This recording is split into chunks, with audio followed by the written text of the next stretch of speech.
Sim, né, essa nossa reunião hoje, ela não podia ser de uma ou de outra, porque eu falei, não, eu tenho que pôr as três falarem desse tema, porque desde que começou a pandemia, o CAISM todo foi reestruturado, foi criado um grupo de enfrentamento para o Covid dentro do hospital e dentro da área de obstetrícia, eu preciso ressaltar mesmo o trabalho da Adriana, da Juliane e da Maria Laura, que tem sido essencial para o bom andamento das coisas dentro do nosso departamento e dentro do serviço de obstetrícia. Então, hoje eu tenho o prazer mesmo de trazer as três, não tinha como não serem as três, porque elas estão trabalhando juntas nisso, para contar para a gente um pouco do que tem sido, né, o Covid na obstetrícia do CAISM e nos atualizar sobre esse tema super interessante. Nós já temos agora, de começo, 49 pessoas assistindo, agora a aula é de vocês fiquem à vontade, tá bom? E muito obrigada por estarem aqui dividindo todo esse conhecimento com a gente. Obrigada mesmo.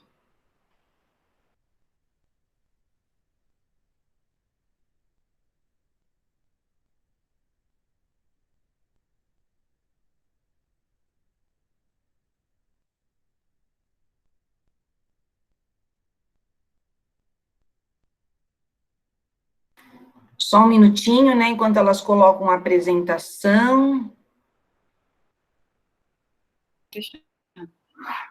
Eu gostaria de agradecer a oportunidade nessa manhã de estar aqui para falar com vocês e compartilhar esse momento com as minhas colegas de trabalho e amigas, né, a Juliane e Maria Laura.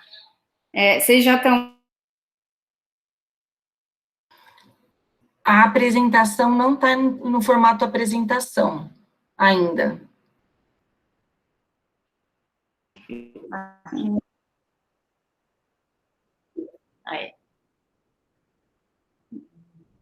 Enquanto vocês colocam, só vou dar mais Agora tá, não? Não ainda. Agora sim. Só mais um aviso, né? Então, vocês dão a aula e as perguntas são sendo feitas no chat, e elas mesmas vão anotando e vão fazer todos os questionamentos no final da aula, tá? Deve ter muita pergunta, não dá para a gente deixar aberto para todo mundo falar. Então, por favor. Vou sair agora.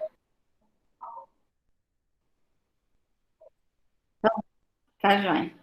Então, eu vou começar essa aula. A gente vai falar sobre Covid-19 e gestação, a experiência do CAISM Unicamp. Para a gente começar falando disso, a gente tem que retomar algumas datas, né, e lembrar que a primeira vez que o coronavírus foi detectado foi em Wuhan, na China, em dezembro de 2019. Em fevereiro de 2020, a Organização Mundial de Saúde nomeia esse novo coronavírus como a doença Covid-19. Em 11 de março de 2020, a OMS, diante de centenas de milhares de pessoas infectadas em todo o mundo, anuncia a pandemia do novo coronavírus. O vírus chamado SARS-CoV-2 é um RNA vírus da família Coronaviridae e tem como transmissão, como todos já sabem, o ar, contato pessoal com secreções contaminadas, como gotículas, espirro, tosse, catarro, contato pessoal próximo, toques, né, aperto de mão, contato em objetos de superfícies contaminadas, seguindo com o contato de olhos. A grande vantagem desse coronavírus é que ele tem menos de 20% de gravidade nessa doença, que necessitem de cuidados hospitalares intensivos. Não está passando. Não está passando. Agora. Então, a gente, só um panorama, esse é o Covid no mundo, esse é o site do John Hopkins, esses dados são de ontem, onde a gente pode ver que já temos 11.856.991 casos confirmados, com 544.881 mortes. Esse é o panorama do Covid nas Américas, também dado de ontem, da plataforma da OMS, onde temos 6.007.946 casos de Covid-19, com 268.884 mortes.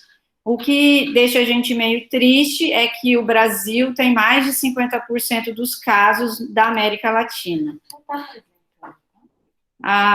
O Covid-19 no Brasil, esse é o panorama, também acessado no dia 7/7, pela plataforma do Covid Saúde. Temos como número de casos confirmados 1.668.589 casos, com 66.781 óbitos, isso no dia 7. A gente sabe que esses números mudam muito rapidamente a cada dia. Esse boletim abaixo é o nosso boletim da Unicamp, que também é possível ser acessado pelo link da Unicamp, e que mostra a condição de todas as unidades, que é o Hospital das Clínicas, o SECOM, que é o ambulatório de funcionários da nossa universidade, e o CAISM. Eu quero chamar a atenção para os dados do CAISM, onde a gente tem 126 casos notificados, 42 confirmados, com apenas 2 óbitos. Esses óbitos não foram em gestantes, foram em pacientes da oncologia que já tinham complicações de base. Eu gosto dessa imagem para a gente lembrar o porquê da necessidade do isolamento social, né? A gente pode ver aqui que algumas atividades, como caminhar na rua, andar de bicicleta, tem baixo risco de infecção, que ir ao shopping ou ao supermercado tem de baixo a médio risco. Quando a gente pensa em uma visita ao médico ou ao dentista ou a um restaurante, esse risco de contaminação já passa para ser médio. E as academias, os locais, né, cabeleireiros, barbearias, seriam médio a alto risco. E de alto risco, os momentos em que a aglomeração é muito grande. Então, festas, viagens aéreas, transporte público, igrejas. Por isso é necessário as pessoas entenderem essa necessidade de distanciamento. E é importante nunca deixar de falar que em todos os momentos a gente precisa usar máscara. Entrando agora em relação à gestante, a COG e o CDC tem uma publicação recente de julho de 2020, em que eles orientam as precauções para as grávidas para evitar a exposição ao coronavírus. Nessas precauções incluem a manutenção das consultas de pré-natal, usando máscara no trabalho e na área pública, lavando frequentemente as mãos, mantendo o distanciamento físico, limitando o contato com as pessoas. As pacientes são orientadas a não trazerem filhos nas consultas, e se forem pacientes que necessitam entrar com acompanhantes, visitantes, eles precisam fazer um check-in de sintoma na recepção para ver se eles são assintomáticos. Se eles tiverem qualquer sintoma, eles são orientados a retornar para casa. Então, lembrando que as gestantes são suscetíveis também à infecção pelo coronavírus.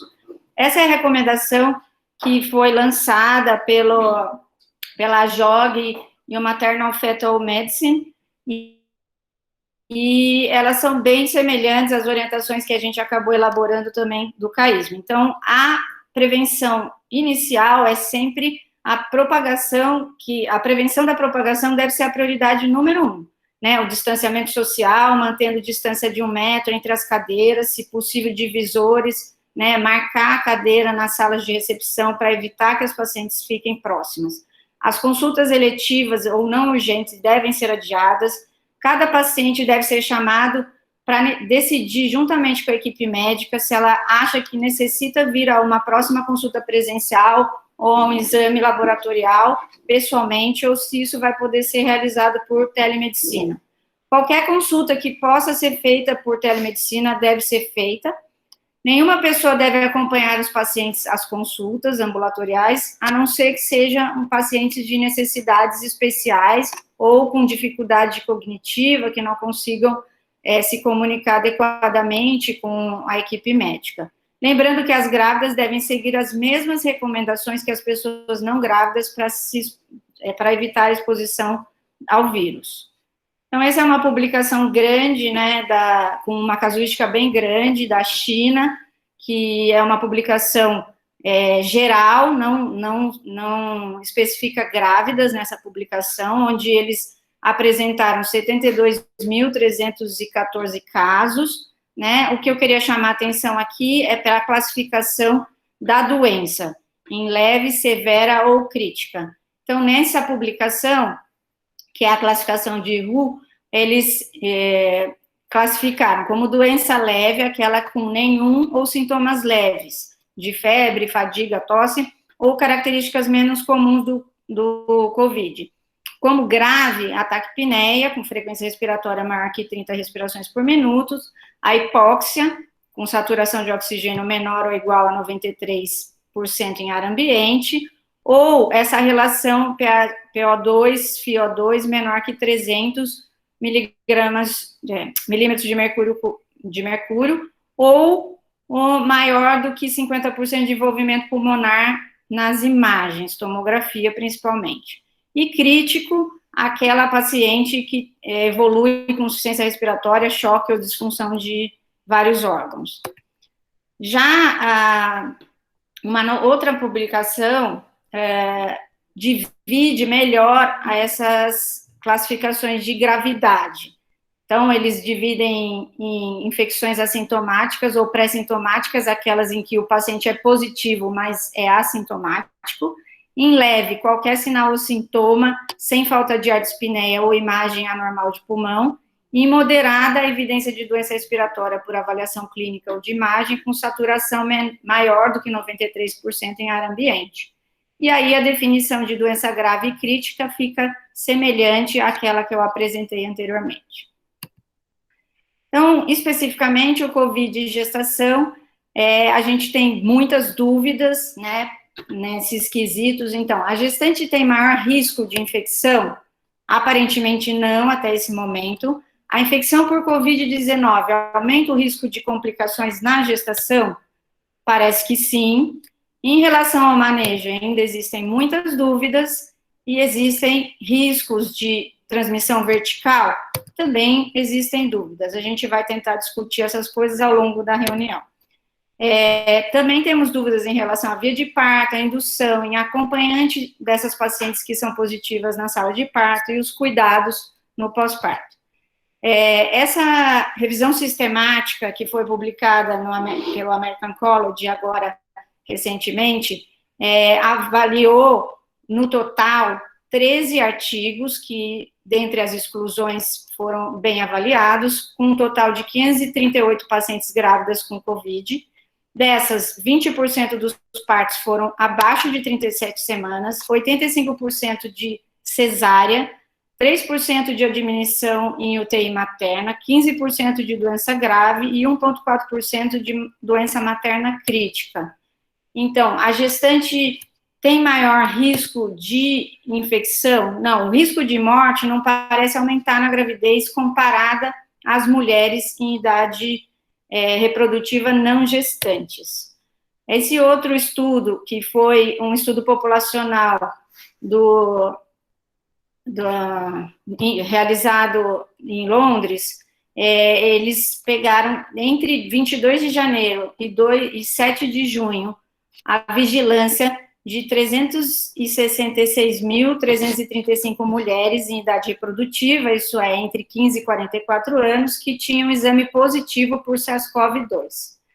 Dessas, 91.412, ou 28% dessas mulheres, tinham dados sobre estar grávida ou não.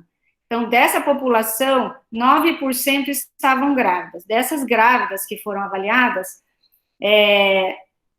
nós tivemos 31,5% de gestantes hospitalizadas, comparadas 5,8% de não gestantes, né? Então, isso mostra que a infecção do COVID aumenta o risco de complicações na gestação, sim. A internação em UTI também teve 1,5% para as gestantes e 0,9% nas não gestantes. Ocorreram 16 mortes, num total de 8.207 gestantes, o que dá 0,2%, e 208 mortes, num total de 83.205 mulheres não grávidas, que também dá a mesma relação de 0,2%. Então, aparentemente, a mortalidade não foi aumentada.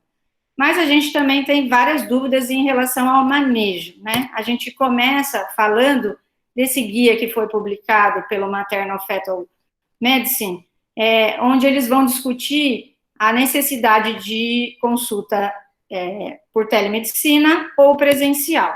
Então, tem uma tabela bem resumida aqui em relação à idade gestacional e o que a gente deve priorizar são as idades para visita presencial, são as idades gestacionais, onde a gente aproveita para realizar ou ultrassom ou avaliação de rotina laboratorial, como a gente vê aqui entre 11 e 13 semanas, onde é importante a gente fazer datação da idade gestacional e avaliação da translucência local, e também a primeira rotina laboratorial, que seria necessário que a paciente viesse presencial.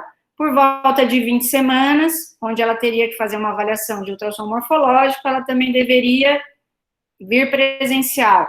Em torno de 28 semanas, onde a gente repete a segunda rotina laboratorial e indica vacina, no caso DTPA e as outras vacinas que já se estão ainda com doses consecutivas, ela também deveria vir para uma consulta presencial. Por volta das 32 semanas, se ela tiver necessidade de um novo ultrassom, ela viria presencial, senão ela poderia ficar por teleconsulta. Com 36 semanas, ela viria presencial, e nessa época a gente também teria que estar colhendo a cultura para estrépito, e se for indicado, realizar um novo ultrassom. E de 37 semanas até o parto, eles orientam que as consultas sejam semanais, por teleconsulta ou presencial, a depender do caso. E no retorno pós-parto, eles recomendam uma teleconsulta, a não ser que a gente precise examinar a paciente e instituir algum planejamento familiar que não tenha sido conversado anteriormente. Então, a gente precisa lembrar que tinha essa grande discussão como a gente ia fazer com as pacientes de alto risco. Tem uma publicação recente do American Journal também, de perinatologia, onde ele discute cada uma das doenças. Então, distúrbios hipertensivos, dá para fazer telemedicina, a menos que a paciente tenha um aparelho de pressão em casa, que ela possa ser controlada à distância. A mesma coisa para diabetes. Eu não vou falar item por item aqui, tá? Mas está feita a tradução da tabela deles para cada patologia. Então, é possível, sim, a gente fazer um controle por telemedicina em alguns casos, em alguns momentos, seguindo alguns critérios e seguindo algumas consultas presenciais obrigatórias, tá? Então, em relação aos sintomas, a gente sabe que os sintomas podem ser febre, tosse, falta de ar. O quadro clínico mais frequente, no geral, não só para gestante, né? Os sintomas mais comuns ainda estão listados como febre, tosse, dispneia, mialgia, fadiga, anosmia ou hiposmia, mas a gente não pode esquecer dos outros sintomas, anorexia, dor de garganta, confusão, dor de cabeça, diarreia, vômito, náusea, dor abdominal, congestão conjuntival, congestão nasal, quer dizer, são vários sintomas atípicos, às vezes, que acabam sendo a manifestação inicial. Quando a gente fala de sintomas, também a gente não pode deixar de fazer o diagnóstico diferencial com algumas doenças. A gente não pode deixar, nesse momento, no Brasil, de lembrar da influenza. E, sim, é raro a gente ter co-infecção, mas a co-infecção pode existir. Então, as pacientes que têm sintomas gripais, a gente pensa em Covid-19 nesse momento, mas não pode esquecer da infecção por influenza, né? Em mulheres grávidas hoje também, a gente não pode esquecer de falar que as alterações laboratoriais do Covid-19, como hemólise, elevação de enzimas hepáticas e trombocitopenia, são as mesmas muito semelhantes que ocorrem na pré-eclâmpsia, com características graves ou na síndrome HELP. Então, esse também é um diagnóstico diferencial que não pode ser esquecido. Hoje já tem um artigo publicado na BJOG de 2020, que é a síndrome de pré-eclâmpsia like induzida pelo coronavírus. Então, em relação ao diagnóstico, a gente tem várias opções de testes, né? O diagnóstico também é clínico, né, e laboratorial. Então, em relação aos testes, existe uma discussão da qualidade dos testes, mas só para vocês não perderem a noção de tempo, o RT-PCR, que é o teste de biologia molecular, ele deve ser colhido entre o 3º e o 7º dia, e se a gente estiver falando de IgG e IgM, lembrar que esses testes começam a ser melhores a partir do 15º dia. Então, essa é a coleta do RT-PCR, que é nasal ou oral, né, suave, nasal e oral, só para ilustrar. E falando um pouquinho dos testes. Então, existe realmente uma sequência de testes. Aqui uma tabelinha onde eu mostro que o RT-PCR, do 1º ao 7º dia, tem uma positividade em 67% dos casos. Se a gente for falar de IgM, entre o 8º e o 14º dia, ele vai ter uma positividade de 73%. Nessa fase, é melhor o IgM do que o RT-PCR, e o IgG vai estar positivo em 80% dos casos entre 15 e 39 dias, lembrando que precisam de produção de anticorpos nessa fase. Mas a questão é que existe... Então, essa também é uma outra tabelinha de resumo, onde se eu tiver um paciente com RT-PCR positivo e IgG-IgM negativo, provavelmente ele está na fase inicial da infecção. Quando ele aparece o IgG, ele já está numa fase inicial. Quando aparece o IgM, desculpe, quando aparece o IgG, ele está em fase ativa da doença, e aí, consequentemente, quando vão negativando, é a remissão da doença. Mas qual é a grande discussão aqui? Que uma análise dos testes moleculares de anticorpos mostra que, atualmente, não existe dados de desempenho do contexto clínico e uma compreensão clara de qual é a qualidade desses testes para a população e qual seria o ideal para se seguir. Por enquanto, a gente segue ainda usando o RT-PCR como teste mais fiel para infecção aguda. Enquanto isso, no CAISM, eu passo a palavra para minha amiga Juliane, que assume agora.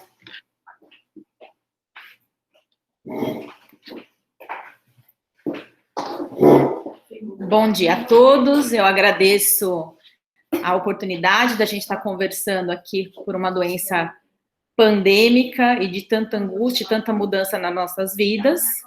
E o CAISM, como sempre, nos enche de orgulho, né? Vou falar de boca cheia esse trecho da nossa aula, porque realmente nós temos uma equipe multidisciplinar, extremamente engajada, comprometida, que veste a camisa, e eu tenho a honra de pertencer a esse grupo. Então, a equipe eu fui pesquisar os documentos, eu entrei na equipe de enfrentamento em março, mas os documentos já mostram que em janeiro a diretoria se mobilizou, compôs um grupo operativo envolvendo CCIH, enfermagem, a divisão administrativa, diretoria clínica, pesquisa, diretoria associada, hotelaria, as divisões das 3 áreas, das 4 áreas, né, onco, gineco, obstetrícia, neonato, núcleo de segurança, núcleo de regulação de leitos e núcleo de gestão técnica, núcleo técnico de gestão por processo. Então, foram várias reuniões, estão sendo ainda, no começo mais frequentes, e à medida que as coisas vão se adequando e tomando rumo, acabam sendo mais esporádicas, com emissão de protocolos, vários comunicados internos, várias POPs e operacionalização de tudo isso. E o importante é que este trabalho, ele é sempre reavaliado, entrando num ciclo de adequação conforme a evolução das evidências e da própria doença.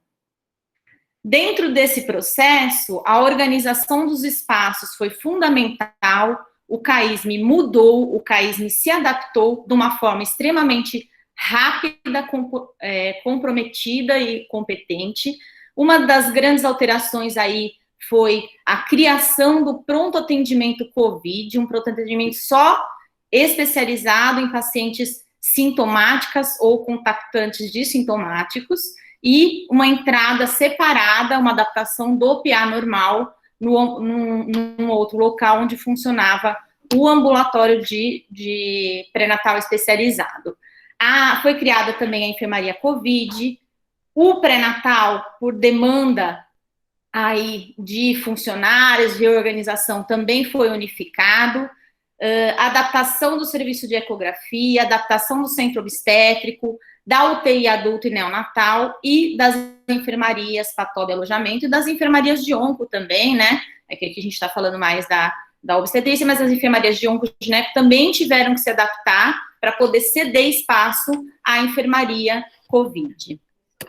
Então, aqui, para vocês terem ideia, nosso novo pronto atendimento COVID-19, com salas de atendimento individuais e todo um processo aí de higienização e proteção da equipe, a presença de uma sala de urgência, e nessa sala de urgência, a presença de um respirador já pronto para ser usado, com todos os parâmetros aí ventilatórios para uma situação de urgência, e também uma tabela aí, para não se esquecer, de diluição das drogas e o sequenciamento das drogas, num caso de necessidade de intubação. Então, tudo muito bem cuidado e muito bem analisado, monitorado, para que fosse feito esse atendimento de excelência.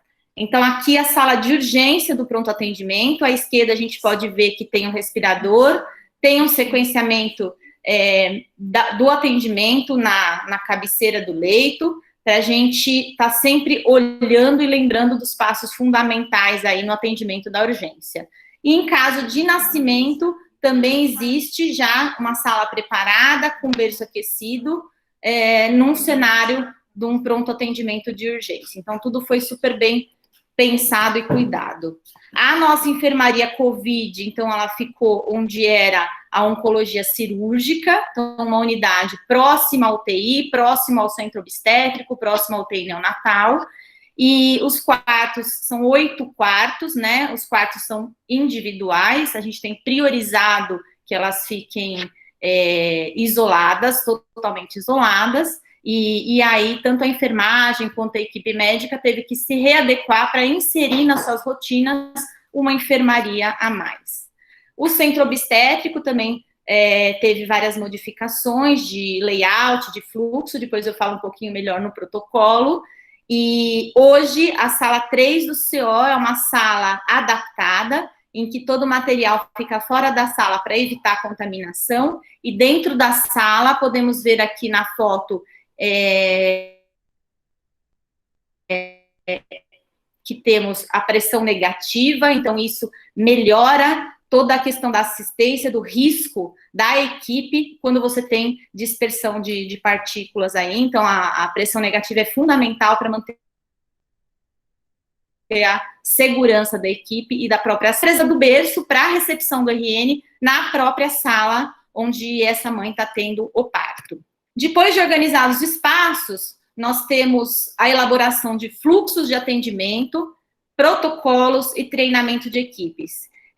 Isso daí é um processo intenso, extenso e contínuo, então são fluxos organizados e revalidados conforme as evidências e as necessidades do serviço, os protocolos também, e as equipes, houve um treinamento inicial mais intenso, mas sempre retomando caso as mudanças sejam sugeridas. E aqui é importantíssimo destacar que temos um site, o COVID-19 CAISM, onde todos esses fluxos, todos esses protocolos estão disponíveis, não só pela comunidade que atua dentro do CAISM, como para a comunidade geral, então, extremamente abertas nossas condutas e nossas rotinas aí, para que sejam inspiradores de outros serviços.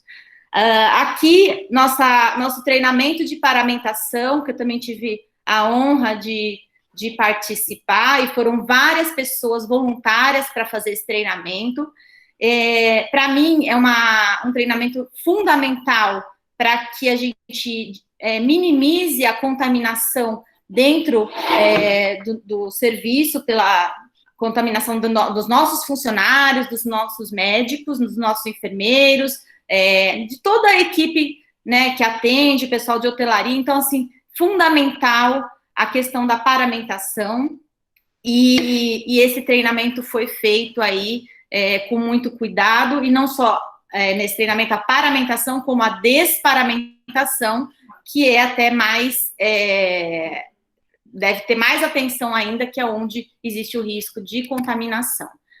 Com relação aos protocolos, uma coisa que é importante, né, que eu já dei uma citada, a gente tem um protocolo escrito, só que a gente continuamente tem que ir reavaliando o que a gente escreveu. Então, assim, a gente tem como protocolo que o acompanhante de pacientes sintomáticas não deveria, né, não deve participar do parto. Isso nos incomodou com relação à questão de humanização. Então, essa paciente está super doente, tendo seu filho e sozinha. Então, houve aí, principalmente, iniciativa da doutora Laura, incomodada com essa situação, da gente fazer uma transmissão simultânea, né, usando o próprio celular da paciente na sala de parto, para o acompanhante acompanhar o nascimento do seu filho. Então, a revisão daquilo que a gente está fazendo de uma forma contínua, eu acho que é um ponto importante, e a gente ir melhorando a cada dia. Dentro, então, do protocolo da obstetrícia, esse protocolo, ele demorou para nascer e para ser liberado aí no sistema, porque cada vez que a gente ia liberar o protocolo, falava, vamos ver mais um pouquinho o que tem na literatura, e nunca acabava, e não tem fim mesmo. Então, a gente liberou esse protocolo, procurando contemplar todas as normatizações internas do CAISM, né, e essas normativas feitas pelo grupo de enfrentamento, pelo CCH, e com apoio aí do Breno e da equipe da UTI, em consonância e concordância aí das condutas com a área da obstetrícia, discutimos internamente vários pontos, e com respaldo em literatura científica. Ele está disponível, ele tem vários itens aí para a gente poder consultar, e eu vou destacar, um deles é a avaliação da gestante no pronto atendimento COVID, tá? Então, o PA COVID, como eu falei, foi desenvolvido para um atendimento exclusivo e privativo, com segurança para paciente e equipe. A triagem pode ser feita pela própria paciente, por painéis, ou pelo uso de um aplicativo, ou pela recepção do PA. E ela é classificada, né, em ser atendida no PA COVID como leve ou uma síndrome respiratória grave. A classificação como leve vai aguardar um atendimento médico, tá? E confirmando como síndrome gripal sem complicações, eu vou passar a conduta no próximo slide. E se ela for considerada uma síndrome grave, ela vai ser encaminhada para uma sala de urgência, e é feito um sequenciamento como monitorização, oxigênio e veia, um sequenciamento MOVE, e existe disponível durante o dia um time de resposta rápida do CAISM, composto pela anestesista, pelo médico residente, e por uma enfermeira ou um técnico de enfermagem, e... Espera só um pouquinho, Dri, precisa... Desliga. Só um minutinho, que tô tendo duas vozes aqui, desculpa, gente. Então, no caso grave, eu tenho um time de resposta rápida composto pela enfermeira, pelo médico residente ou médico contratado do pronto atendimento, uma técnica de enfermagem e o anestesista. E se a paciente tiver sinais de gravidade, frequência respiratória abaixo de 5 ou acima de 25, saturação de oxigênio abaixo de 90, frequência cardíaca baixa ou aumentada acima de 130, ou PA sistólica abaixo de 90, esse time é acionado. No final de semana e no plantão, se tiver essas características, é chamado o chefe do plantão responsável aí para estar atendendo junto com o médico residente.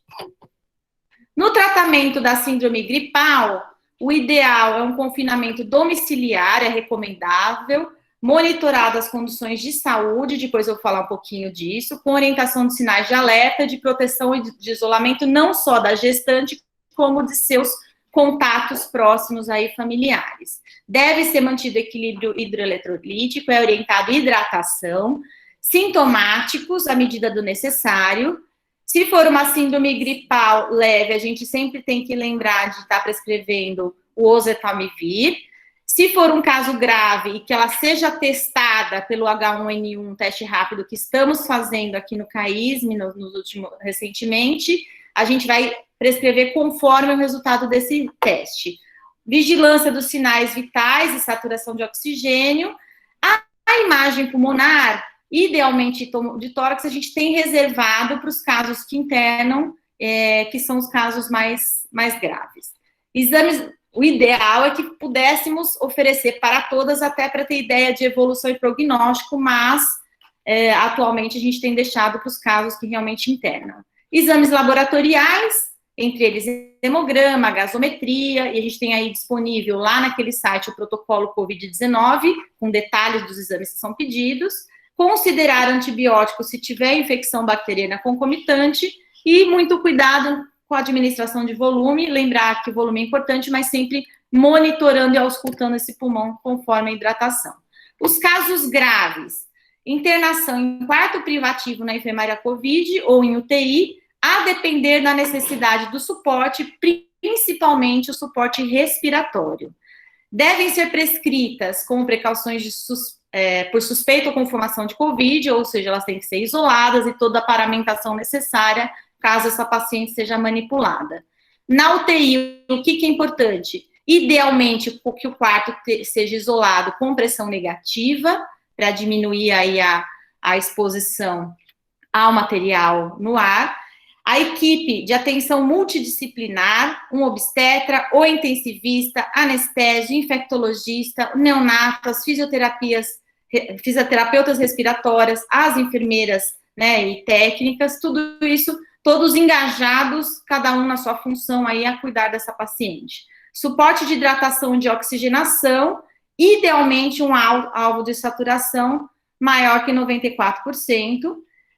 Se for gestante principalmente numa fase avançada, o decúbito lateral esquerdo é aconselhável, nem sempre ela consegue, e aí ela teria que ficar com o decúbito aí elevado. Um tratamento antibacteriano e antiviral instituído, se caso ela tiver evidências de infecção bacteriana, garantir balanço hidroeletrolítico e pressórico, e aí está indicado nos casos de síndrome grave o uso de heparina de baixo peso, tá, em dose profilática. Sempre pensando, né, uma gestante, se ela tiver viabilidade fetal, então eu tenho que fazer cardiotogografia, e o parto pré-termo terapêutico deve ser considerado caso a caso por equipe multidisciplinar. Então, se eu tenho uma doença não grave, o parto não deve ser antecipado, principalmente nesse período de isolamento, e a gente tem que considerar as outras indicações obstétricas. Numa doença grave, o momento do parto deve ser discutido caso a caso, especialmente abaixo de 32 semanas, e a via de parto, a gente vai de acordo com as condições maternos fetais, e a gente vai ver que quando a gente indica o parto por conta da síndrome grave, muitas vezes ela não tem condições de um parto vaginal e acaba evoluindo realmente para um parto por via alta. Aqui tem uma tabela, isso está no nosso protocolo, que ilustra bem, se eu tenho gestações abaixo de 24 semanas que são inviáveis, eu tenho que ter cuidados clínicos maternos, não vou monitorizar com cardiotoque e vou manter a gestação. No caso grave, eu tenho que considerar a resolução da gestação, mesmo na inviabilidade, priorizando aí sempre a saúde materna.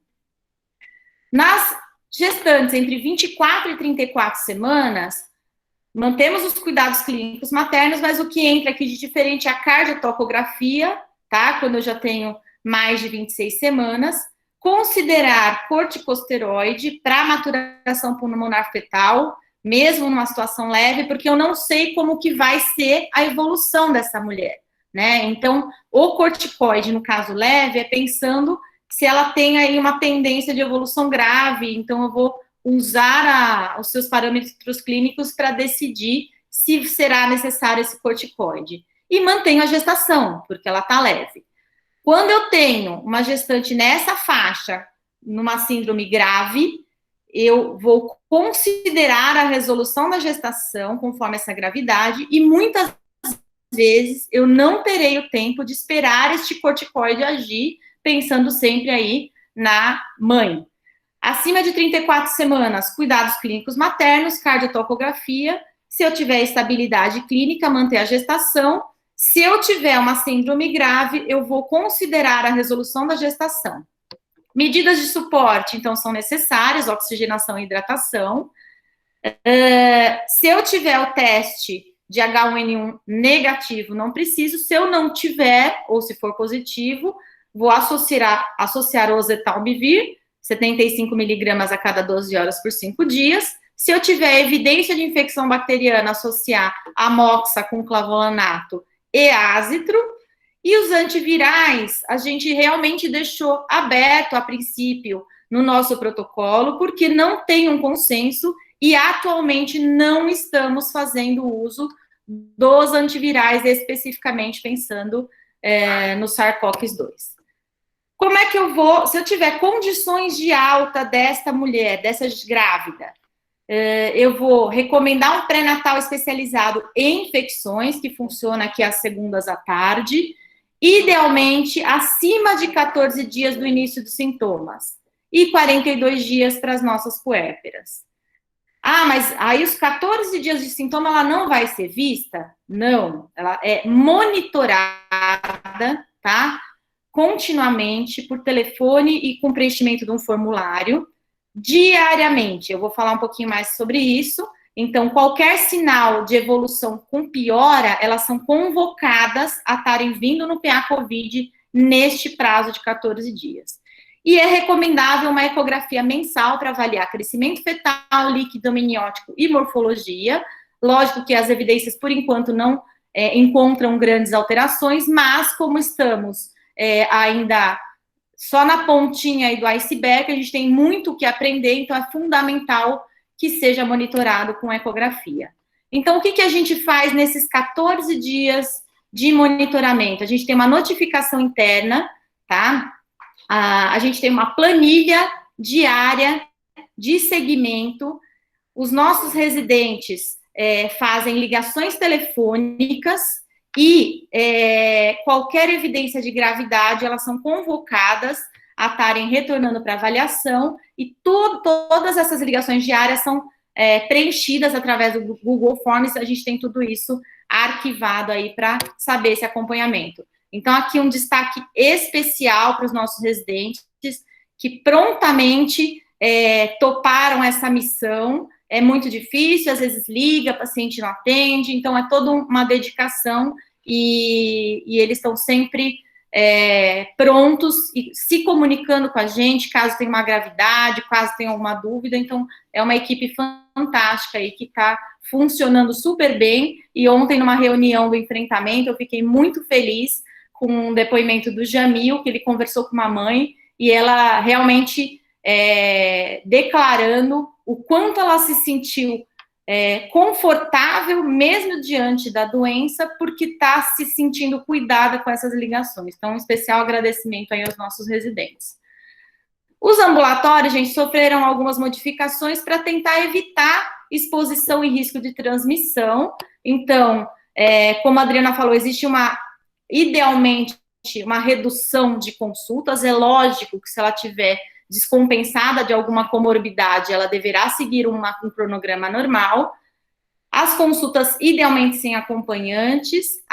Tem algumas gestantes com uma situação mais vulnerável que precisam, é lógico que a gente não é tão rigoroso com relação a isso. Uso de máscara obrigatório e um rastreamento é feito antes da consulta. Se ela tiver sintomática, qualquer gestante do nosso pré-natal ou contato com pessoas que teve a suspeição ou a doença confirmada, ela é direcionada para fazer esse pré-natal no PA Covid e reagendada a consulta dela. No centro obstétrico, foram várias medidas tomadas pensando na proteção dos profissionais de saúde dos alunos e no fluxo de atendimento às pacientes e os acompanhantes. Então, as pacientes com suspeita ou confirmação do COVID, elas são internadas no quarto privativo, que são os nossos PPPs, ficam lá até 6 centímetros, e depois ela é encaminhada para uma sala que eu já mostrei para vocês. Então, cuidados com paramentação, desparamentação e limpeza de EPI, e lembrando que as pacientes que não têm a suspeita do COVID, mesmo assim, elas são separadas nos leitos com cortinas e ficam de máscara durante toda a internação, tá? A gente tem uma tabela com uma sugestão aí de paramentação. Lembrar que para cesárea a gente acaba fazendo uma paramentação, mesmo sem suspeita de COVID, uma paramentação completa, pensando aí na proteção do profissional. Clampeamento do cordão umbilical, podemos fazer precoce, aquele clampeamento que é ideal de 1 a 3 minutos, então atualmente não se recomenda clampeamento precoce, o clampeamento pode ser tardio do cordão, conforme a recomendação, e idealmente toda a placenta de paciente com suspeita de COVID, né, ou confirmada, deve ser encaminhada para anátomo patológico, e é importante que a manipulação dessa placenta seja feita dentro da sala, depois que sai a mãe e o bebê, tá? Para que evite aí a exposição do material. Para os binômios, né, uma vez nascido, das mães sintomáticas, são medidas de precauções por gotículas, é recomendada a higienização das mãos antes e depois de contato com o neonato, e aí a mãe recebe um álcool para uso individual. Recomendável o uso contínuo de máscara, principalmente na amamentação e nos cuidados próximos. Que o berço fique a mais de 1 metro da gestante, a gente recomenda que fique no pé da cama, que você garante esse distanciamento. Não há, até hoje, evidências de contraindicação para amamentação, e o binômio deve ser mantido preferencialmente em quarto privativo. Tudo isso feito, esses fluxos estabelecidos, nós começamos o atendimento aí em 21 de março, depois foram implementadas testagem, todas sintomáticas, em maio, e atualmente estamos fazendo testagem em todas as pacientes que internam, não só as obstétricas, como as gineco, onco e os recém-nascidos. Tudo isso sendo o tempo todo reavaliado, revalidado, e a equipe toda conectada, engajada. Eu vejo todo esse fluxo como uma grande árvore frondosa, com raiz muito sólida, muito forte, que é a nossa equipe de enfrentamento. E de tudo isso, gente, geram vários frutos, como um atendimento de excelência, a oportunidade de aprendizado única, o espírito de coletividade e a questão da pesquisa. Tem a análise preliminar do que a gente atendeu até hoje não, até o dia 6 de julho pela manhã, que foi quando eu levantei a planilha dos dados. Nós tivemos no PA 221 atendimentos, tá? Notificados, sendo 103 gestantes ou puérperas e 118 gineco, onco ou recém-nascido. Dessas 103, nós tivemos uma percentual de internação de 33%, 41 negativas, 27 detectadas e 4 no dia 6 ainda estavam pendentes. Então, de todas as testadas, tivemos quase 40% de detecção. Das detectadas, 11 com síndrome grave, classificada como síndrome grave, o que dá 40,7% e 16 como síndrome gripal. Dentre as pacientes detectadas, essas 27, os sintomas, aqui chama muita atenção, principal, tosse e rinorreia, como descrito na literatura, dispneia em 30%, e a febre aqui, gente, em 1/4. E aí eu acabei, por curiosidade, olhando em todas, tá? Eu fiz levantamento em todas as gestantes e puérperas a 103, também dá próximo a 25%. Então, não esperem que ela tenha febre, tá? E os principais aí, realmente, tosse e a rinorreia. E a anosmia também não foi tão prevalente, e a diarreia a gente teve em um caso. Dos atendimentos que a gente fez no PA, 66,3% eram da região, eram de Campinas, tá? E, finalmente, então, das detectáveis, eu fiz uma análise também preliminar. Tivemos a grande maioria no terceiro trimestre, tá? Mais de 50%. 2 puérperas, uma que chegou parida com parto domiciliar, e tivemos das 15 de terceiro trimestre, já tivemos 6 partos, destes foram 5 cesáreas, então a taxa altíssima de cesárea, e como mostra a literatura, como a Adriana mostrou também. Lembrando que dessas cesáreas, nós tivemos 3, que 2 a pedido, elas tinham indicação de indução, elas tinham condição de ir para parto vaginal e não quiseram uma indução, né? Uma realmente tinha uma indicação e 2 eram situações de gemelaridade com bolsa rota, que é essa que eu mostro aqui embaixo, era 31 semanas, e a outra, que foi a nossa última grave na UTI, tá? Que era uma gestante de 34 semanas, que foi indicada a resolução exatamente pelo quadro estar muito grave. Então, tudo isso, assim, é uma análise preliminar, só para a gente ver um pouquinho do que já aconteceu aqui com relação a isso, mas, sem dúvida, né, números melhores, análises melhores virão, e aí, para falar em pesquisa, não tem pessoa melhor que eu chamar minha colega Laura para estar continuando com vocês. Obrigada.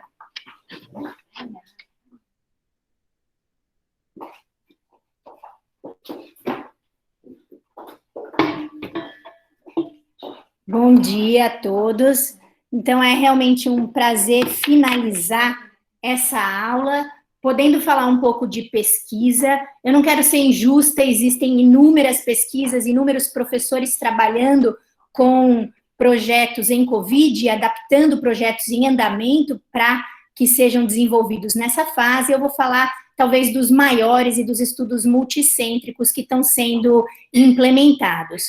O primeiro deles é um estudo multicêntrico internacional, que é liderado e coordenado aqui no CAISM pela professora doutora Fernanda Surita, também com participação da professora doutora Adriana Luz e da doutora Carolina Vale, além de alunos de TCC e pós-graduação.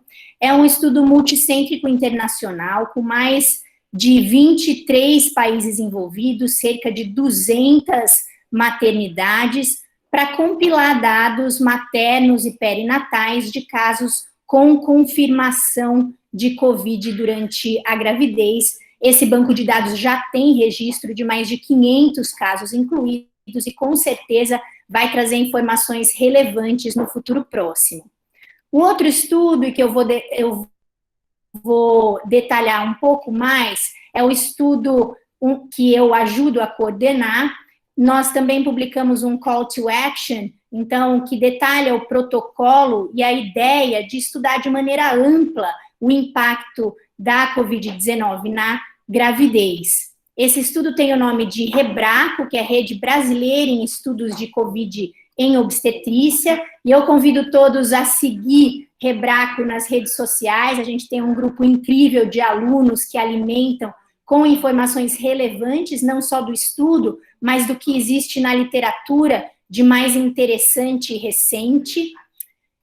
É um estudo, então, multicêntrico, que se beneficiou da estrutura de pesquisa montada há anos, mais especificamente há 12 anos, com a criação da Rede Brasileira de Estudos em Saúde Reprodutiva e Perinatal, coordenada pela Unicamp e liderada pelo professor Guilherme Secati.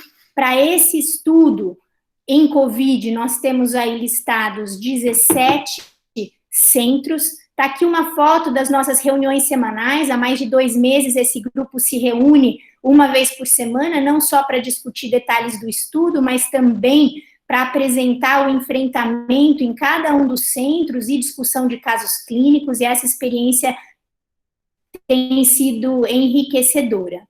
Como eu disse, é uma proposta de análise ampla do impacto da Covid, com vários eixos de estudo.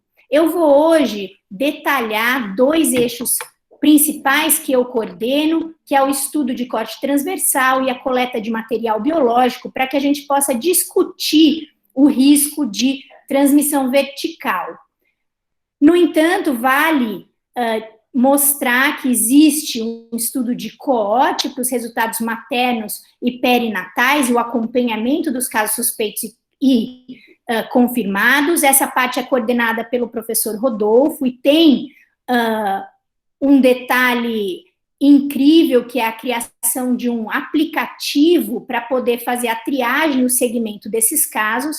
Tem uma parte de um estudo qualitativo, a avaliação do enfrentamento, também coordenada pelo Dr. Renato Souza, e ainda temos um estudo ecológico que vai mostrar alguns dados como nascidos vivos, frequência de óbito fetal antes e durante a pandemia. Até o momento, a gente tem um financiamento FAEPEX da Unicamp, que tem dado suporte, principalmente para a implementação aqui no CAISM, uma ajuda logística do Semicamp e, claro, a participação na coordenação do professor Guilherme Secati e o seu contato constante com a Organização Mundial de Saúde, com o CLAP, o Centro Latino-Americano de Perinatologia, para que a gente possa implementar também esse estudo em outros países da América Latina e até da África. Mostrando um pouco da proposta do corte transversal, a ideia é, no CAISM e também em outros centros, poder monitorar durante 3 meses todas as gestantes admitidas para parto, testando para COVID, para poder avaliar a prevalência da doença. O estudo foi beneficiado pela implementação na assistência da testagem universal. Recentemente, eu vou mostrar um pouco desses resultados.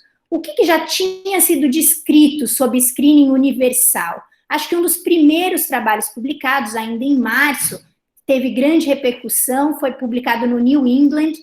Eles estudaram 215 gestantes admitidas para parto, dessas com uma positividade de 15%, lembrando que foi um estudo em Nova York, a região do epicentro da epidemia nos Estados Unidos, então 15% de positividade. Olhando essas pacientes positivas, 4 eram sintomáticas e todas elas testaram positivo para COVID. Dentre as assintomáticas, a positividade foi perto de 14%. E um dado importante é que 10% dessas assintomáticas evoluíram com sintomas ainda na internação. Isso aqui é muito significativo e vale a pena conversar sobre isso. Nós já tivemos aqui no CAISM essa experiência. As pacientes normalmente são muito bem triadas na admissão. Todo mundo questiona sobre sintoma respiratório na entrada, mas é importante que a gente mantenha essa vigilância durante todo o tempo, que, diante de cada avaliação, a gente questione de novo, porque pode ser que, durante o parto, depois do parto, ela apresente sintomas e aí ela merece investigação e isolamento. Isso pode proteger o recém-nascido e pode proteger mais ainda a equipe. Um estudo semelhante, com um número maior, em outra região dos Estados Unidos, em Connecticut, estudou mais de 780 gestantes. Dessas, 1,5% já tinham diagnóstico prévio de COVID no primeiro, segundo ou terceiro trimestre, sobrando aí 770 mulheres testadas na admissão para parto. Dessas, 8 eram sintomáticas. Dentre as assintomáticas, uma positividade aí de 3%, que foi mais ou menos o que a gente havia estimado para o nosso estudo. Agora, o que é interessante observar? Se a gente olhar à esquerda, a tabela deles, durante o estudo, e eles dividiram a apresentação dos dados, nas assintomáticas, a prevalência de positividade para COVID nas primeiras 2 semanas foi de 0,5%, e nas semanas seguintes subiu para 4,9%. Ou seja, sem dúvida, depende da situação epidemiológica do local. E quais são os nossos dados absolutamente preliminares? Nós começamos a testagem universal. A apresentação sumiu. A apresentação sumiu? Sumiu ou vocês estão vendo? Sumiu, Laura.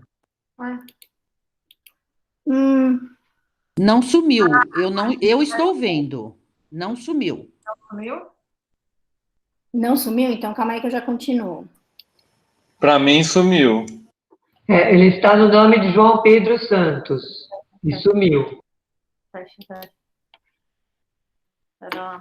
Cadê a reunião? Vamos ver. Deixa eu... Vou parar a apresentação e compartilhar de novo, então. Não é alguém? É. Uma apresentação. Compartilhar.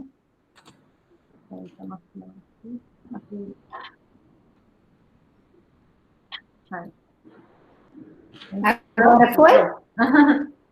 Obrigada. Foi para todo mundo acordar e retomar no finalzinho. Então, a testagem universal, esses são resultados absolutamente preliminares, começou 26 de junho, 2 semanas. 77 gestantes ou puérperas foram testadas, dessas 60 com parto e resultado disponível, um caso apenas positivo para nossa surpresa, e vale destacar que esse caso positivo foi uma paciente que internou para indução de parto, felizmente estava isolada, e o resultado saiu antes do parto, o que permitiu preparação de equipe e isolamento adequado dessa paciente. E também vale destacar que essa paciente, a enfermagem identificou que o acompanhante era sintomático. Então, sempre manter a vigilância, tanto para a paciente quanto para os acompanhantes. Agora eu vou falar um pouquinho da coleta de material biológico e investigação de transmissão vertical. Por conta do estudo, nós temos coletado material biológico de todas as pacientes com suspeita ou COVID confirmado. A gente coleta tudo que vocês puderem imaginar, então na fase aguda, não só material para o SWAB, mas também sangue, urina, fezes, secreção vaginal. Na hora do parto, placenta, sangue do cordão umbilical, líquido amniótico, e também material do recém-nascido e leite materno.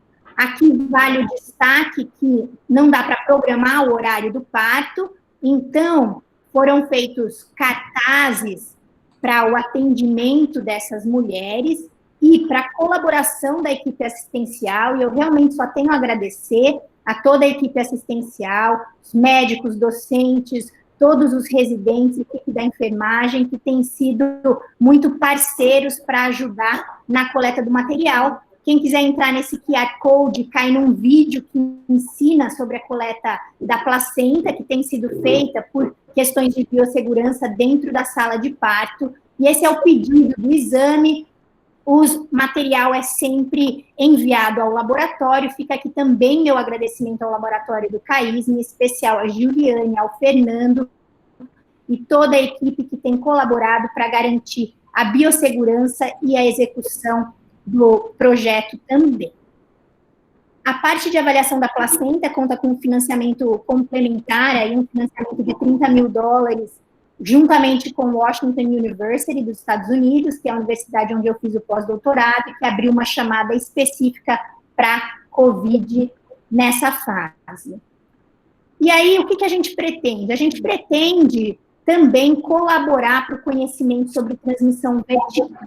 Transmissão vertical é a passagem do agente da mãe para o bebê e pode acontecer antes, durante ou após o nascimento. Claro que existe grande interesse em definir se há risco de transmissão intraútero no caso do COVID. Para isso, seria muito interessante, importante estudar a placenta na compreensão dessa transmissão. Essa é uma figura linda que mostra esse órgão incrível. Eu sou suspeita para falar sobre placenta. Essa é a face fetal, aqui a face materna, mostrando no corte transversal a área do espaço interviloso, que é banhado pelo sangue materno. Aqui nas vilosidades, as ramificações, aqui dentro do sangue fetal. E se a gente olhar aqui à direita, é uma vilosidade terminal que mostra a região de troca. Portanto, para que haja transmissão nesse sentido, é importante acontecer a viremia materna. E os dados até o momento sugerem que os títulos virais no sangue de pacientes infectadas por SARS-CoV-2 são mais baixos do que em outras infecções. Talvez isso tenha relação com o risco de transmissão vertical. Sempre que a gente pensa em transmissão vertical, a gente lembra das infecções com grande repercussão em morbidade fetal e neonatal, e tenta encontrar alterações placentárias que sejam muito características ou até patognomônicas. Então, aqui fica o exemplo do que acontece, por exemplo, na toxoplasmose, então, granuloma, células gigantes, o que acontece no parvovírus com as inclusões virais, ou no CMV, que tem classicamente as inclusões em olho de coruja. Às vezes, alterações não são tão características como no Zika vírus, que tem infiltrado inflamatório e aumento da fibrina, e parece ser também o que acontece no COVID, não existe uma alteração absolutamente característica. Se a gente olhar um esquema do que acontece, onde são quebradas as barreiras para a transmissão vertical nas diferentes condições, existe aqui à esquerda uma proposta do que deve acontecer para a infecção do SARS-CoV-2. Ele depende da ligação com o receptor de angiotensina 2, e está aqui uma grande dúvida na literatura se existe ou não a expressão desse receptor no trofoblasto, na placenta. Existem artigos mostrando que sim, existem artigos mostrando que não. E esses artigos, então, defendem que talvez isso seja justificativa para proteção com relação à transmissão vertical. E o que já tem publicado? Acho que um dos primeiros estudos foi um estudo da China, que publicou uma série de casos, 9 casos, 6 deles com coleta de material biológico, todos negativos. Então, nenhum caso positivo em líquido amniótico, sangue de cordão, suave ou leite materno. Foi uma publicação do Lancet. Em seguida, saiu uma carta no JAMA, sugerindo uma possível transmissão vertical, porque observaram IgM no recém-nascido, 2 horas depois do parto, foi um parto cesáreo, o bebê isolado imediatamente. Lembrando que o IgM é uma molécula grande, que não atravessa a placenta. É claro que existem limitações com relação ao método sorológico ainda, e esse bebê testou negativo para PCR depois. Então, isso isoladamente não comprova a transmissão vertical. Existem também outros relatos, e relatos de positividade para PCR no recém-nascido, mas vai existir sempre essa discussão sobre o tempo da coleta e se a infecção foi intraútero ou se foi pós-natal. Parece também haver uma associação, claro, com a gravidade da doença. Esse é um trabalho de um grupo que eu confio muito, da Yale, e que mostra pela primeira vez de maneira consistente a presença do vírus na placenta. Aqui apontado nas setas vermelhas são partículas virais no trofoblasto, no sincício trofoblasto, e além disso, avaliação de placenta positiva, cordão umbilical positivo também. Essa é uma revisão sistemática que acabou de ser aceita no BJOG, mostrando, então, um compilado de 49 estudos, até o momento 666 recém-nascidos avaliados, 4% de infecção confirmada nesses recém-nascidos. Eles fazem uma análise considerando via de parto e amamentação, e não houve diferença nessas condições, ou seja, não há recomendação específica por conta disso. Então, até o momento, com relação à transmissão vertical, o que fica ainda são, sem dúvida, muito a se estudar, não é um assunto fechado nessa fase. Qual é o nosso protocolo no CAISM para investigação de infecção perinatal? Sempre que existe uma paciente detectada, uma paciente COVID positivo, o recém-nascido tem uma amostra coletada, preferencialmente nas primeiras 12 horas. Se essa amostra vier negativa, ele coleta outra amostra após 48 horas. Até ontem, nós tivemos 7 partos de casos COVID positivo e 1 caso de PCR positivo no recém-nascido. Foi o segundo PCR, então coletado às 48 horas, e realmente era uma paciente resistente às medidas de higiene para amamentação e uso de máscara. então é um provável transmissão pós-natal. Mas nós teremos a oportunidade de estudar a fundo esse caso, porque houve coleta de todo o material biológico, e de novo fica meu agradecimento para a equipe assistencial e para os residentes, porque esse foi um parto normal, às 2h30 da manhã, e apesar disso, eles se preocuparam e coletaram todo o material também da pesquisa. Eu acho que a gente tem uma responsabilidade muito grande com a informação e com a verdade da informação. Eu vou dar aqui um exemplo para vocês. Recentemente, eu dei uma entrevista para a Folha de São Paulo, não só eu, professora Rossana, que é professora da USP, presidente da SOGESP, professor Tedesco, que é professor em Jundiaí, e apesar do texto contemplar o que realmente nós falamos, veio esse título, Covid gera tensão na sala de parto e impede o pele a pele, né, um título um tanto sensacionalista e que só colabora para ampliar o medo na população. Então, eu fiz questão de escrever uma carta de esclarecimento, eu espero que ela seja também publicada logo, mostrando que apesar de todas as dúvidas, e sim, apesar de toda a tensão na equipe e nas famílias, a gente preza pela humanização e pelo respeito às condições de parto e o contato da mãe e bebê.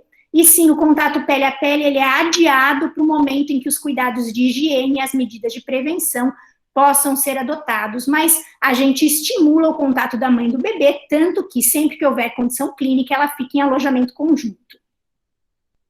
Ou seja, ainda temos mais perguntas do que respostas, a gente vai ficar aberto para responder todas as perguntas. Eu vou finalizar com alguns agradecimentos, a gente agradece toda a equipe assistencial envolvida, eu vou agradecer em especial os médicos residentes que estão aqui nas fotos, eu sou também supervisora dos residentes, eu e a Adriana, e é uma oportunidade incrível ver o quanto esses jovens são prontos a ajudar na escala, ajudar no enfrentamento, nos treinamentos, e eu tenho um grande orgulho do trabalho que eles têm feito. Eu vou finalizar com a imagem deles, uma certa saudade da aglomeração, mas a certeza de que ainda não é o momento e que é preciso seguir todos os protocolos.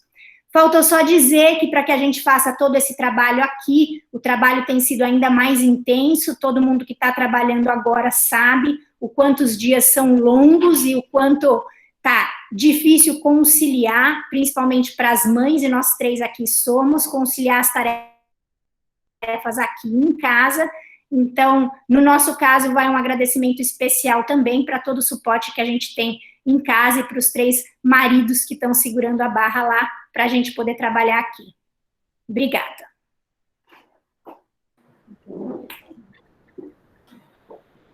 Muito obrigada. Obrigada pelas apresentações, foram muito interessantes, e eu queria também, né, falar com toda a plateia, pedir desculpa desses inconvenientes que acontecem. A gente está aprendendo a trabalhar com essas aulas online, abertas para tantas pessoas. Vocês viram que tinha uma pessoa tentando fazer uma apresentação, isso gera uma certa tensão, eu muitas vezes não consigo nem prestar atenção na aula, porque eu e a Márcia ficamos aqui atentas a esses problemas. E tinha uma pessoa tentando entrar na apresentação. Às vezes é um erro de utilizar o sistema, mas pode não ser, como a gente já teve em outras apresentações aqui dentro da universidade, invasão do site. Então, eu agradeço todo mundo que ajudou aqui na hora, localizar o que aconteceu e foi tudo certo. Então, agora eu queria que vocês 3 continuassem a agradecer a cada uma, né, a apresentação e esse overview do que está acontecendo aqui com a gente agora no CAISM, no meio dessa pandemia, na área de obstetrícia, e acho que nós temos só uma pergunta, e eu queria que vocês, da plateia, se colocassem, ficassem à vontade para fazer questionamentos, e que agora vocês 3 conduzissem essa parte da reunião. Muito obrigada mesmo. Obrigada a todos pela presença, obrigada, Fernanda, pelo convite para a gente estar aqui falando sobre esse momento, né, e mostrando a nossa experiência. e quanto de trabalho a gente teve até esse momento e quanto trabalho a gente ainda vai ter, né? Porque as coisas mudam a cada momento e a gente tem que ficar revendo e readequando todos os processos de trabalho durante toda essa pandemia. Tinha aparecido logo no começo uma pergunta no chat da Renata, perguntando sobre o uso de ivermectina na gestação. Bom, a gente, aqui no CAISM, não utilizou ainda nenhuma dessas medicações, a gente acredita que tem vários ensaios clínicos correndo, a gente prefere aguardar as evidências melhores do uso dessas medicações para gestantes, lembrando sempre que essas drogas atravessam a barreira placentária e que a gente não conhece, de fato, qual é o benefício e qual vai ser o risco. Então, a gente ainda deixa em aberto essa utilização. Vocês querem falar alguma coisa? Tem uma pergunta do Cássio sobre tomografia em gestante, como que é o fluxo e os cuidados durante esse exame. Eu vou pedir para a Juliane estar respondendo isso. Cássio, obrigada pela pergunta. A tomografia, como é feita hoje em dia, ela nos dá segurança para ser feita durante a gravidez, né? Então, é lógico que uma tomografia desnecessária não é recomendada, mas pela dose de radiação e pelo como é realizada, não tem contraindicação, tá? Então, realmente faz parte do protocolo. O ideal seria a tomografia para todas, mas hoje a gente reserva para os casos graves, mas realmente você não tem nenhuma contraindicação e repercussão nessa gravidez, tá? Pode fazer de uma forma tranquila, lógico que você não vai fazer uma sequência de vários tomos, mas fazer uma tomografia para a dimensão disso, a gente tem feito, e realmente os pacientes que internam têm comprometimento, imagem típica de vidro fosco aí, mas as que a gente tiveram comprometimento assim em até 50%, ainda não tivemos gestantes acima de 50%, e por enquanto nenhuma entubada. Então, acredito que quanto maior comprometimento aí, pior o caso, mas a gente tem tranquilidade de estar prescrevendo esse exame complementar, e isso nos norteia com relação a prognóstico, né, e risco de piora, enfim. Tem uma segunda pergunta aqui da professora Sophie, perguntando como fica a questão da telemedicina nas gestantes após 12 semanas e até a 20ª semana, se isso não gera uma ansiedade, etc. Sim, Sofia, as recomendações são que a gente ou faça uma consulta presencial, a depender do caso, ou, pelo menos, faça uma consulta por telemedicina com essa paciente. É lógico que ela vai ter bastante dúvida nessa fase, é importante a gente conversar com ela, não é para deixar desamparada, né? Na verdade, presencial ou não, a depender da necessidade. Mas mesmo que a gente opte pela telemedicina, quer dizer, pela paciente não vir até o serviço, a gente precisa, sim, entrar em contato com ela, esclarecer todas as dúvidas que ela tem nesse momento. Sim, são várias inseguranças, mas eu acho que é possível a gente conseguir usar de forma mais inteligente essas vindas aos serviços de saúde. Tem uma outra pergunta do Renato, que ele queria, uma pergunta sobre identificação e estratificação da gravidade. Eu vou pedir para a Laura estar respondendo. Acho que não foi uma pergunta, né?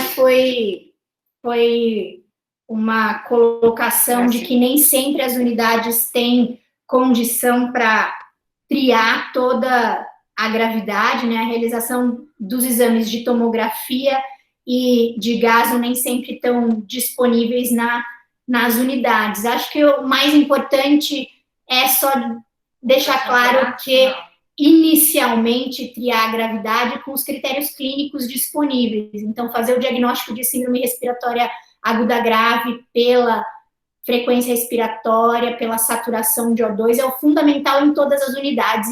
E essa identificação clínica é suficiente para daí triar o encaminhamento para um centro de referência ou não, tá? A identificação da gravidade é que deve identificar se o caso precisa de internação ou não.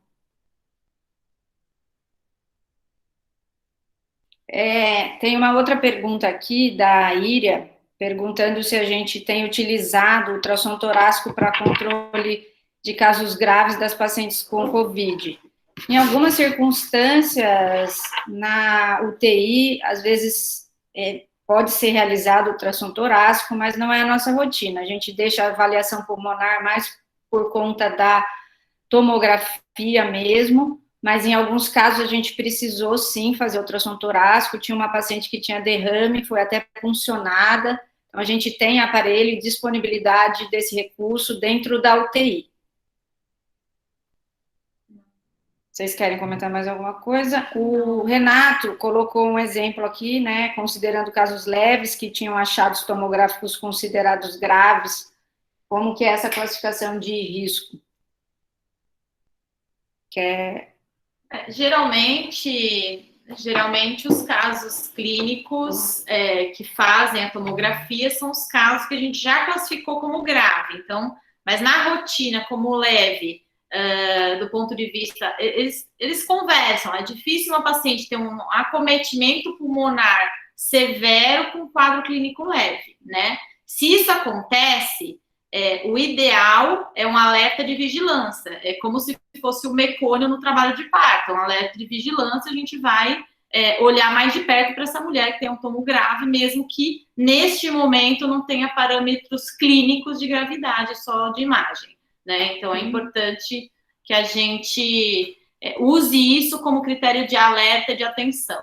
Uma coisa interessante, né, que a gente vale a pena falar, que nesse segmento que a gente faz por telefone, tiveram algumas situações que a paciente não se identificou como piora, e na ligação ela acabou sendo, a gente verificou que ela tinha evoluído com piora e sendo convocada, e foi internada, e foi nosso caso mais grave até agora, tá? Então, existem aplicativos que a paciente se autoavalia, tá?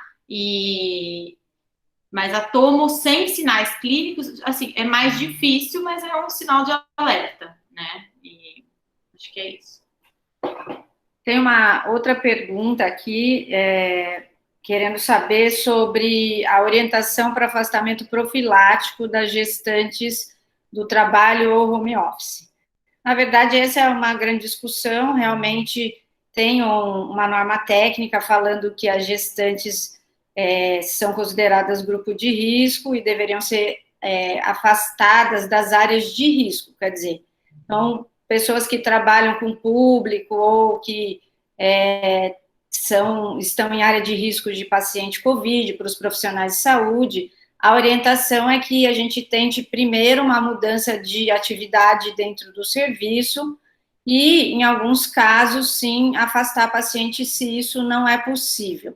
Né? Esse afastamento, por enquanto, que estava previsto em lei, eram 14 dias, o que fica muito complicado, mas fica a critério do empregador deixar essa gestante no trabalho ou não, como muitas outras situações que acontecem de gestações de alto risco, que a gente recomenda afastamento e fica a critério do empregador decidir sobre isso. Bom, Fernanda, eu não vejo mais nenhuma pergunta no chat, eu não sei se você quer finalizar. Acho que foram todas respondidas, na verdade não nem foram tantas, porque acho que vocês conseguiram elucidar bastante coisa, né? E então, eu agradeço mais uma vez a aula de vocês, acho super importante, né? E fica bem claro que esse trabalho precisa ser um trabalho em equipe, multiprofissional, porque realmente é uma condição nova, difícil para todo mundo, e que se não tivesse essa união, esse trabalho em grupo, e esse arregaçar das mangas mesmo, né, de quem está aí na linha de frente, nada disso seria possível. Queria também agradecer, né, a Laura já falou do trabalho dos nossos residentes, frente a todo esse trabalho que se criou dentro do hospital, realmente a ação deles é fundamental para que tudo isso aconteça. E, mais uma vez, agradecer a presença de todos, lembrando que essas aulas ficam disponíveis para serem acessadas, né, posteriormente, para quem não conseguiu assistir, ou para quem ficou com alguma dúvida, e já convidar, né, que a semana que vem nós temos também já a nossa próxima reunião, que vai ser sobre o tratamento não farmacológico do diabetes gestacional, com o professor Belmiro e a professora Patrícia, esclarecendo mais dúvidas da gente de coisas covides e coisas não covides, né, porque nós estamos aqui tendo que enfrentar essas duas situações, tá? Então, mais uma vez, Adriana, Laura e Gil, muito obrigada pela apresentação de vocês, muito obrigada pela participação de todos, e só tenho a agradecer, espero que tenham todos aproveitado, tá certo? Se vocês quiserem falar um tchauzinho, dá tempo ainda, porque nós temos até meio-dia. Obrigada. Obrigada a todos, um abraço.